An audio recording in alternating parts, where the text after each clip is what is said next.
Hello friends, very good afternoon. कैसे हैं आप सब? होप आप सब अच्छे होंगे। जैसा कि आप लोगों को पता है, ये हमारे बिजनेस फाइनेंस के चैप्टर 3 का नेक्स्ट टॉपिक है, जो कि है factors affecting capital investment decision. ठीक है, आप अगर एक कैपिटल इन्वेस्टमेंट डिसीजन ले रहे हो तो उसमें क्या क्या चीज़ें आपको इफ़ेक्ट करती हैं, कौन कौन से फैक्टर्स होते हैं जो आपको इफ़ेक्ट करते हैं। ठीक है, तो आज हम अपना ये टॉपिक स्टार्ट करेंगे, लेकिन टॉपिक स्टार्ट करने से पहले मैं आपको एक छोटी सी इन्फॉर्मेशन देना चाहूँगी कि अगर आपको इस सब्जेक्ट या किसी भी सब्जेक्ट के नोट्स परचेज करने हो तो आप मेरा डिस्क्रिप्शन बॉक्स चेक कर सकते हैं। तो आइए हम स्टार्ट करते हैं अपने टॉपिक से। दो, profitability of the proposal is the important factor that influence the capital expenditure decision। ठीक है, कि किसी भी प्रपोज़ल का प्रॉफिबिलिटी मैटर करता है, इम्पॉर्टेंट पार्ट होता है और वो लोगों को इन्फ्लुएंस करता है। ठीक है, अगर हमें पता होगा कि ये प्रपोज़ल मेरे पास आया है और इसका प्रॉफिट ज़्यादा है, तो ऑफकोर्स सी बात है, ये हमें इन्फ्लुएंस करेगा कि हम इसमें क्या, इसके लिए अपना कैपिटल एक्सपेंडिचर डिसीजन ले सके। ठीक है, ले, but this cannot be the sole determinant for these decision. In practice there are several other factors which make the profitability base subsidiary or less important. These factors are explained below। ठीक है, profit तो एक main part होता है जो किसी भी investor को क्या करते हैं, इन्फ्लुएंस करता है, लेकिन सिर्फ और सिर्फ यही एक सोल, मतलब कि ये एक अकेला फैक्टर नहीं होता है, और भी बहुत सारे ऐसे फैक्टर होते हैं प्रॉफिबिलिटी के अंडर में जिसको आप सब्सिडरी बोल सकते हो, बट वो भी क्या होते हैं, इम्पॉर्टेंट होते हैं। ठीक है, जिनको हम क्या करेंगे, पढ़ेंगे कि और कौन कौन से फैक्टर्स होते हैं एक कैपिटल इन्वेस्टमेंट डिसीजन टाइम लेने टाइम। ठीक है, हमें एक सिर्फ और सिर्फ प्रॉफिट देख के ही हम किसी चीज़ को डिसाइड नहीं करते हैं, हमारे पास बहुत सारे ऐसे और कारण होते हैं जिसको हम क्या करते हैं, ध्यान में रखते हैं कोई भी कैपिटल इन्वेस्टमेंट के टाइम। ठीक है, तो फर्स्ट होता है हमारा fund available. The availability of fund is a crucial factor that influences the capital budgeting decision. Sometimes a more profitable project is not taken up for want of sufficient fund and a lesser profitable project of lower payback period is approved if the firm is short of fund। ठीक है, इसमें क्या होता है, कभी कभी of course सी बात है, आप अपनी औकात तो देखोगे ना, मेरे पास 10 रुपये तो हम 20 रुपये वाली टॉफ़ी नहीं डिमांड कर सकते। ठीक है, तो अवेलेबिलिटी ऑफ फंड एक बहुत क्रूशियल फैक्टर्स होता है। ठीक है, जो कि कैपिटल बजटिंग डिसीजन टाइम लोगों को इन्फ्लुएंस करता है। सम टाइम क्या होता है, बहुत बार ऐसा होता है कि ज़्यादा प्रॉफिट वाले फंड हमारे सामने होते हैं, ठीक है, जिसके लिए हमें ज़्यादा फंड्स चाहता है, लेकिन हमारे पास क्या होता है, कम फंड होता है। ठीक है, और हम कम फंड के वजह से हम क्या करते हैं, उस चीज़ों को उन चीज़ों को अप्रूव नहीं कर पाते हैं। ठीक है, if the firm has short of fund, ठीक है, अगर उसके पास फंड कम है तो वो उस क्या करेगा, इन्वेस्टमेंट प्रपोजल को एक्सेप्ट नहीं कर पाता है बिकॉज ऑफ लेसर फंड, और इसीलिए उसको क्या करना पड़ता है, एक ऐसे प्रोजेक्ट को अप्रूव करना पड़ता है जो का प्रॉफिट भी कम हो और पेबैक पीरियड भी कम हो। लेकिन क्या होता है, उसको वही अप्रूव करना पड़ता है, क्यों, क्योंकि उसमें फ़ंड कम मांग रहा था। ठीक है, और जिसमें ज़्यादा प्रॉफिट हो रहा था उसमें फ़ंड ज़्यादा था, जो कि हम और या वो कंपनी क्या कर रही थी, अप्रूव नहीं कर पा रही थी, बियर नहीं कर पा रही थी। नेक्स्ट है हमारा available technique, know how and managerial capability. ठीक है, इट्स सी नॉट एल। ठीक है, इसमें होता है क्या है कि हम अगर कोई भी प्रोजेक्ट अप्रूव करने वाले हैं तो हमें ये भी देखना होता है कि हमारा जो कंपनी है, हमारी कंपनी है या किसी की भी कंपनी है, उसके पास वो टेक्निक है या वो टेक्निक से नोन है या नहीं है, और उसके पास वो मैनेजरियल कैपेबिलिटी है या नहीं है उस इन्वेस्टमेंट में, मतलब उस इन्वेस्टमेंट को आगे बढ़ाने के लिए। Before approving a project the management will have to take into consideration whether their firm has got the necessary technical know and managerial capability to lay down that project. ठीक है, आप किसी भी प्रोजेक्ट को अप्रूव करने से पहले management ये ज़रूर देखता है कि उस फर्म के पास वो सारी नेसेसरी जो भी ज़रूरी टेक्निक्स हैं उस प्रोजेक्ट के लिए वो हैं या नहीं है, और मैनेजरियल कैपेबिलिटी, ठीक है, हमारे कंपनी की उतनी कैपेबिलिटी है या नहीं है कि हम उस प्रोजेक्ट से क्या कर सके, डील कर सके और उसको आगे बढ़ा सकें। And if not whether it could be acquired, अगर ऐसा नहीं है तो उस इन्वेस्टमेंट को वो क्या करेगी, अप्रूव नहीं करेगी। ओके, नेक्स्ट है हमारा availability of additional fund. If the management is capable of arranging additional fund in the coming years, then all the funds available at present may be used for the capital project। ठीक है, ये भी देखता है company हमेशा कि हम future में कितना फंड अरेंज कर पाएंगे। ठीक है, अगर मैनेजमेंट ये जानता है और इस चीज़ में कैपेबल है कि वो आगे क्या कर सकता है, फ्यूचर में कमिंग ईयर्स में, आने वाले ईयर्स में वो और फंड क्या कर सकता है, रेस कर सकता है, अरेंज कर सकता है, तो वो आज उसके पास जितना भी फंड कलेक्ट हुआ है वो उन सब फंड को वो क्या कर सकता है, जो प्रोजेक्ट चल रहा है उस प्रोजेक्ट में वो उसको इन्वेस्ट कर सकता है। If not, working capital needs will have to be arranged out of the funds available with the firm. ठीक है, और अगर ऐसा नहीं है तो हमें उसी में क्या करना पड़ेगा, उसी फंड में वर्किंग कैपिटल को भी क्या करना पड़ेगा, मैनेज करना पड़ेगा, अरेंज करना पड़ेगा। ठीक है, उसी फंड में से हमें वर्किंग कैपिटल को भी निकालना पड़ेगा जो कि पूरा फर्म के पास अवेलेबल है। नेक्स्ट क्या है, urgency of the project. Sometime an investment is made due to urgency to avoid heavy losses. For example, on breakdown of a machinery, management have to decide to replace it or buy any available machine suitable for a work without proper evaluation of its cost and so as to avoid heavy losses। ठीक है, कभी कभी ऐसा होता है कि क्या होता है, कंपनी को कोई प्रोजेक्ट का डिसीज़न अर्जेंट में लेना पड़ता है। क्यों? क्योंकि उसको ये लगता है कि कभी कभी ऐसा होता है कि अगर वो अर्जेंट में डिसीज़न नहीं लेगा तो उसको काफ़ी ज़्यादा लॉस बियर करना पड़ सकता है। जैसे कि अगर कोई मशीन टूट गई तो मैनेजमेंट को जल्द से जल्द ये डिसाइड करना होगा कि उस मशीन को रिप्लेस करना है और नई मशीन आपको अवेलेबल करानी है। ठीक है, आप उसको इवेल्युएट नहीं कर सकते कि उसका कॉस्ट कितना आएगा, क्योंकि अगर आप उसके कॉस्ट या आप किसी और चीज़ पे अगर डिस्कशन करने लगोगे तो आपको क्या होगा, काफ़ी ज़्यादा लॉस हो सकता है। क्यों? क्योंकि आप क्या कर रहे हो, आपका प्रोडक्शन बंद हो सकता है। अगर प्रोडक्शन बंद होगा तो रियली में आपको काफ़ी ज़्यादा लॉस को बियर करना पड़ेगा। Incurred due to stoppage of production process. ठीक है, क्योंकि आपको क्यों हैवी लॉस होगा, क्योंकि आपका प्रोडक्शन प्रोसेस रुक जाएगा। In such a case the basis of managerial decision is urgency and not the profitability. ठीक है, इन सब केसेस में जो मैनेजमेंट का डिसीजन होता है वो बहुत ही अर्जेंट में लिया जाता है और सिर्फ प्रॉफिट को देख के नहीं लिया जाता है। ठीक है, नेक्स्ट है हमारा फ्यूचर एक्सपेक्टेशन ऑफ अर्निंग, कि हम एक कंपनी अपने फ्यूचर्स के लिए क्या सोच के रखी है, उसका क्या एक्सपेक्टेशन है कि उसको कितने पैसे चाहिए, कितना अर्निंग वो एक्सपेक्ट कर रही है फ्यूचर में।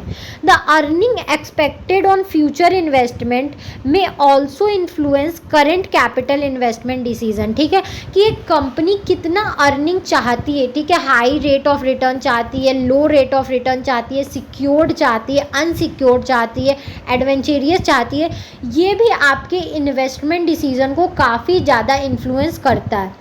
If more profitable investment are possible in future than at present, management would select the project of lower useful life. ठीक है, अगर वो कंपनी को लग रहा है कि उसको आने वाले समय में और प्रॉफिटेबल इन्वेस्टमेंट मिल सकता है, ठीक है, फ्यूचर में पॉसिबल है, तो वो आज क्या करती है, सिर्फ एक लोअर, ठीक है, जो एक कम प्रॉफिट देने वाले प्रोजेक्ट को भी सेलेक्ट कर लेती है, सो दैट द फंड इन्वेस्टेड में बी टेकन बैक अर्ली, ताकि वो जो फंड उस वाले प्रोजेक्ट में लगा रही है अभी वाले फंड में कंपनी, उससे वो क्या कर सके, अपने पैसे को ईजिली ले सके and could be invested in future in more profitable project, और आने वाले प्रोजेक्ट में, आने वाले फ्यूचर में वो ज़्यादा प्रॉफिटेबल वाले प्रोजेक्ट में अपने पैसे को इन्वेस्ट कर सके।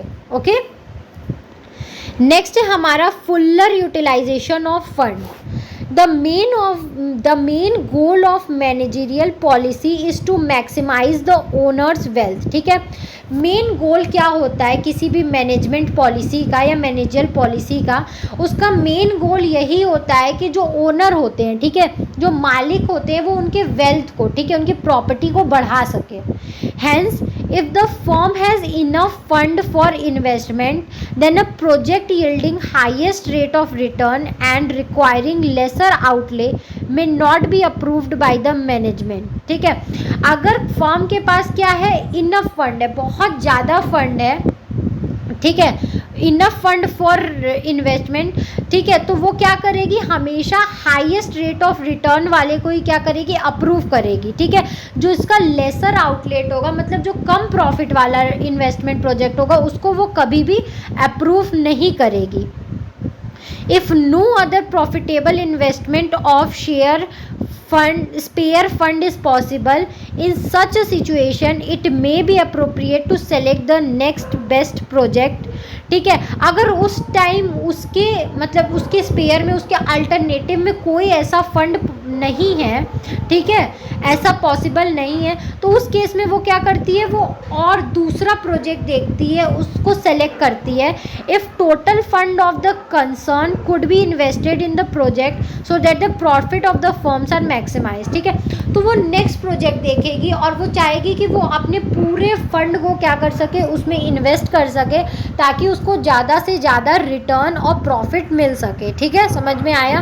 मतलब कि अगर उसके पास ज़्यादा वाले उस टाइम इन्वेस्टमेंट प्रोजेक्ट नहीं है, ठीक है, कम वाले हैं, तो वो कम वाले में इन्वेस्ट नहीं कर देगी. क्यों? क्योंकि बाकी फंड वो रख के करेगी भी क्या, वो दूसरे प्रोजेक्ट में उसको इन्वेस्ट करेगी जिसमें उसका पूरा फंड अच्छे से यूटिलाइज हो और अच्छा प्रॉफिट उसको रिटर्न में मिले.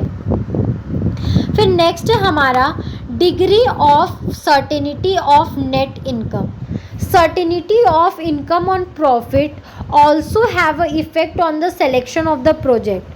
Although future business operation are uncertain, even then management may select a lower income project in place of a higher but in certain income project. ठीक है, कभी कभी ऐसा होता है कि आप लोग क्या करते हो, आपको उस प्रोजेक्ट की इनकम का भी, सर्टेनिटी का भी पता होना चाहिए कि ये सर्टेन है या नहीं है. ठीक है, ये भी एक बहुत इंपॉर्टेंट रोल प्ले करता है कि जब आप किसी भी प्रोजेक्ट को सेलेक्ट करते हो. कभी कभी ऐसा होता है कि कोई बिजनेस का, कोई इन्वेस्टमेंट का जो फ्यूचर होता है, ठीक है, उसमें फ्यूचर में कितना रिटर्न आएगा वो अनसर्टेन होता है. ठीक है, तो मैनेजमेंट वहाँ क्या करती है, उस जगह पे वो लोअर इनकम वाले प्रोजेक्ट को अप्रूव कर देती है, हायर इनकम वाले को नहीं करती है. क्यों? क्योंकि लोअर इनकम वाले का प्रोजेक्ट का जो रिटर्न होता है वो सर्टेन होता है. ठीक है, और हायर वाले का अनसर्टेन होता है. कभी कभी ऐसा भी होता है कि हमें इनकम जो है उसकी सर्टेनिटी और अनसर्टेनिटी पे भी डिसीजन लेना पड़ता है. नेक्स्ट है intangible factors. Goodwill of the firm, employees' morale and their outlook towards the new projects etc. are some reasons which have nothing to do with the profitable of investment. ठीक है, कुछ कुछ ऐसे reasons होते हैं जो क्या होते हैं, प्रॉफिट से तो जुड़े नहीं होते हैं, जैसे कि गुडविल, एम्प्लॉय के मोरल्स, ठीक है, उनका नए प्रोजेक्ट में वर्क करने का तरीका, उनको देखने का तरीका. Profitability of investment, even then this can not be ignored. उसके बावजूद, इनका प्रॉफिट में कोई भी हाथ नहीं होता है, उसके बावजूद हम इन फैक्टर्स को क्या करते हैं, इग्नोर नहीं कर सकते हैं.